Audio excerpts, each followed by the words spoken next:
Hello children and welcome to our English series for class 8th. Today we'll discuss the second chapter of your English textbook Honeydew and the name of the chapter is The Tsunami. बच्चों ये tsunami एक Japanese word है जो दो words का combination है सू and नामी. सू means C and नामी मीन्स वेव्स, यानी कि समुद्र में उठने वाली डिस्ट्रक्टिव वेव्स को सुनामी कहते हैं. और सुनामी असल में एक सीरीज ऑफ वेव्स होती हैं जो एक के बाद एक जो लहरें समुद्र में उठती रहती हैं. इनके कुछ रीजंस होते हैं. ये या तो वोल्केनिक इरप्शंस की वजह से होती हैं, या अर्थक्वेक्स आ जाते हैं समुद्र के अंदर तब होती हैं, या फिर समुद्र की जमीन जब धंसने लगती है उसकी वजह से भी ये सुनामी वेव्स ओरिजिनेट होती हैं.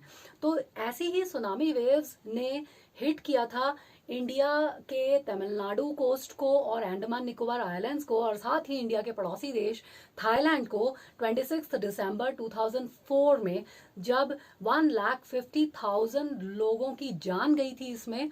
लेकिन ये चैप्टर हमें साथ ही साथ ये भी बताता है कि इसमें एनिमल्स का बहुत ज़्यादा नुकसान नहीं हुआ था, क्योंकि एनिमल्स के पास एक ऐसी सिक्स सेंस होती है जो उनको आने वाले खतरे का आभास करा देती है. तो हम यहाँ पर आज इस चैप्टर को समझेंगे कि किस तरीके से सुनामी ने कितना भारी डिस्ट्रक्शन मचाया 2004 में, और इंडिया भी इससे अफेक्ट हुआ. So now let's understand the chapter. Summary of the chapter.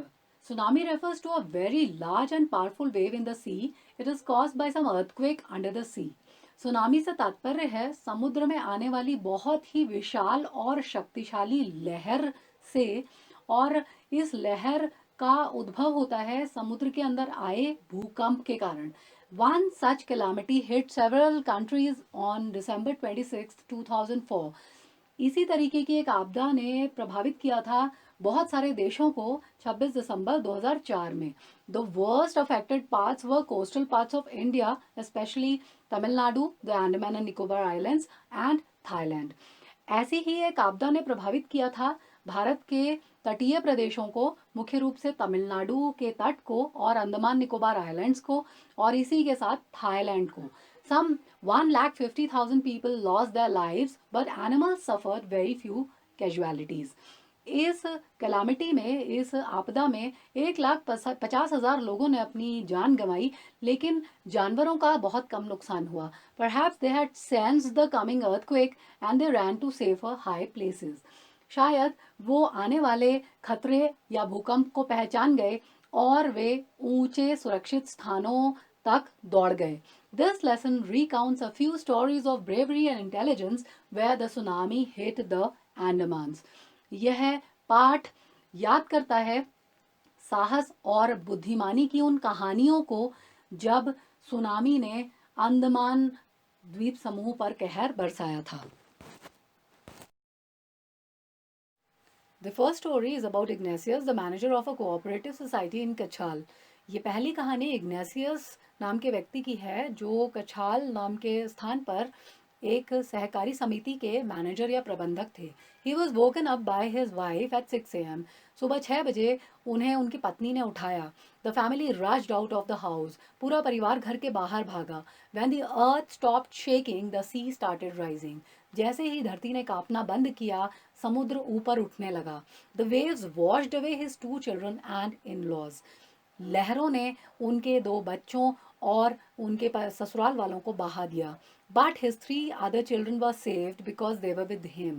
लेकिन उनके 3 बच्चे बच गए क्योंकि वे उनके साथ थे.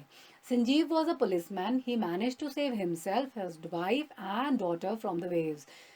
एक दूसरी कहानी में संजीव एक पुलिस वाले थे जिन्होंने स्वयं अपने को, अपनी पत्नी को और अपनी बेटी को बचा लिया उन लहरों से. But soon he heard cries for help from the wife of John the guest house cook. लेकिन अचानक उन्होंने गेस्ट हाउस के रसोइये जॉन की पत्नी की मदद के लिए पुकारती हुई आवाज़ें सुनी. He jumped into the water to rescue her. वो उसे बचाने के लिए पानी में कूद पड़े. But both were washed away. लेकिन दोनों को ही पानी बहा कर ले गया. 13-year-old Meghna was carried away along with her parents and 77 other people. 13 साल की मेघना को उसके माता पिता के साथ और 77 और लोगों के साथ पानी बहाकर ले गया. She held on to a wooden door for 2 days. 2 दिन तक वो एक लकड़ी के दरवाजे पर लटकी रही. 11 times the relief helicopters flew overhead, but they couldn't spot her.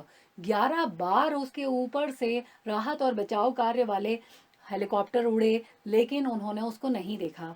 However, she was brought to the shore at last by a wave.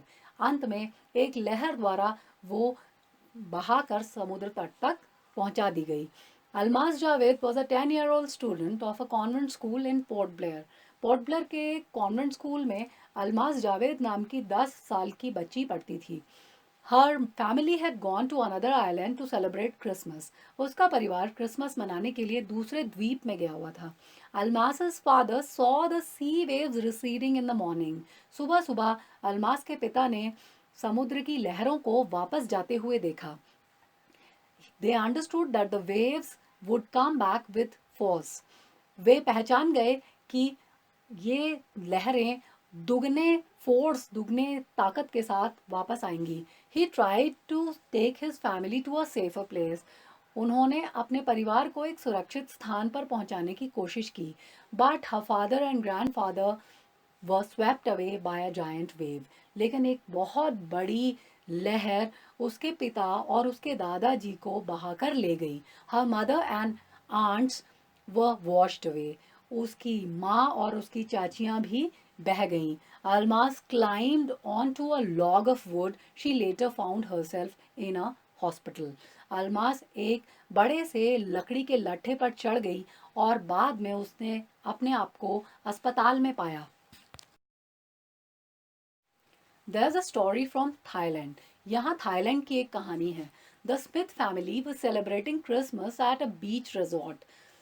Smith परिवार क्रिसमस मना रहा था एक समुद्र के तट के पास बने एक रिजॉर्ट या एक होटल में. The parents had 2 daughters. उन माता पिता की 2 बेटियां थीं. The water kept coming in on 26 December 2004, but little Tilly Smith sensed the danger ahead. पानी आगे आगे बढ़ता गया 26 दिसंबर 2004 को, लेकिन वो छोटी सी बच्ची टिली स्मिथ अचानक उस खतरे को भांप गई. She recalled the geography lesson that tsunami could be caused by quakes, volcanoes and landslides. उसने अपना वो ज्योग्राफी का, भूगोल का वो पाठ याद किया जिसमें ये बताया गया था कि सुनामी भूकंप, ज्वालामुखी या लैंडस्लाइड, भूस्खलन से आ सकती है. She called her family to get out of the beach. उसने अपने परिवार को बीच से हटने के लिए पुकारना शुरू किया. Her parents went up to the 3rd floor of the hotel and survived. उसके माता पिता जल्दी जल्दी दौड़कर होटल की तीसरी मंजिल पर पहुंच गए और वे बच गए. Thus her geography lesson saved their lives. और इस तरह से उसके उस भूगोल के पाठ ने उनके जीवन को बचा लिया. While humans lost their lives, wild and domestic animals sensed the danger in time. जबकि मनुष्यों ने अपनी बहुत अधिक जान गंवाई, लेकिन जंगली जानवर और पालतू पशु इस आने वाले खतरे को भांप गए. Animals ran for higher grounds and the dogs, birds and zoo animals looked for safer places. Elephants ऊंचे ऊंचे स्थानों पर भागकर चले गए, जबकि डॉग्स, बर्ड्स और जू या चिड़ियाघर वाले एनिमल्स ने सुरक्षित स्थान खोजने शुरू कर दिए. Perhaps animals possessed a sixth sense. शायद जानवरों में एक sixth sense या फिर एक छठी इंद्री उनकी होती है. They feel the tremor long before humans realize.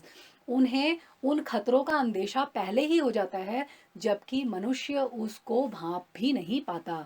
So not many animals were reported dead. इसीलिए इस आपदा में बहुत अधिक जानवरों का नुकसान नहीं देखा गया.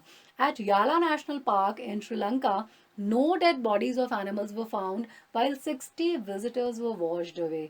श्रीलंका के याला राष्ट्रीय उद्यान में कोई भी एनिमल्स की डेड बॉडीज नहीं मिली, जबकि 60 वहाँ के आगंतुकों को वो लहरें बहाकर ले गईं.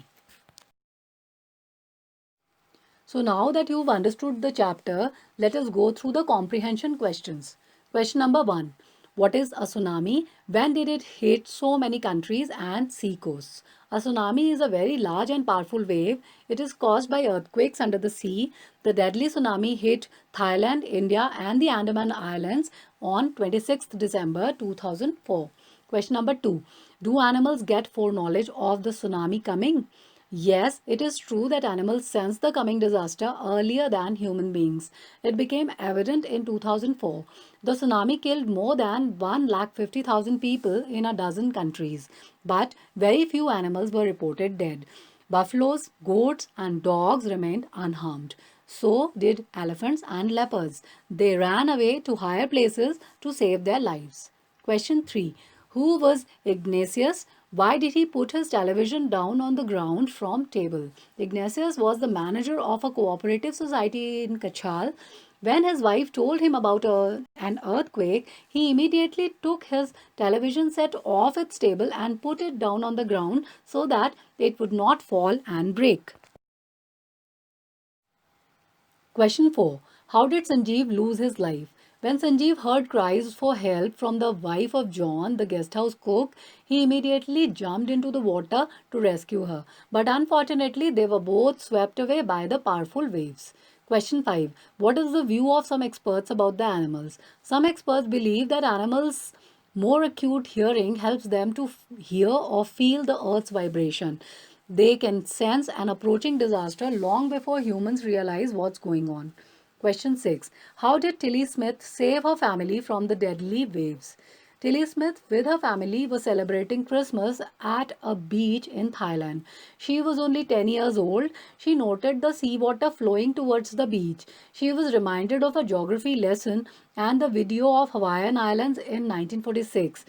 She started shouting to her parents to clear off the beach. Her parents heeded her. They all took shelter in the third floor of the hotel and were saved. Question 7. Give a brief account of how the animals saved themselves when the giant waves hit India and Sri Lanka. Before the great waves moved towards the coast in India and Sri Lanka, the wild and domestic animals foresaw the danger. Elephants ran for higher grounds, dogs refused to go outdoors, zoo animals rushed into their shelters. This was perhaps the animals possessed a sixth sense, which is very sharp and work as warning during disasters. So, not many animals lost their lives in 2004 tsunami while thousands of people were washed away. Question 8. What happened to Almas and her family? When the tremors came early in the morning, Almas and her family were sleeping. Suddenly, Almas's father saw the sea water recede. He understood that the water would come rushing back with great force. He woke everyone up and tried to rush them to a safer place. As they ran, her grandfather was hit on the head by something and fell down. Her father rushed to help him, but soon a giant wave came and swept both of them away. Her mother and aunts, too, were washed away by the mighty waves. Almas was somehow saved, but she became the victim of trauma.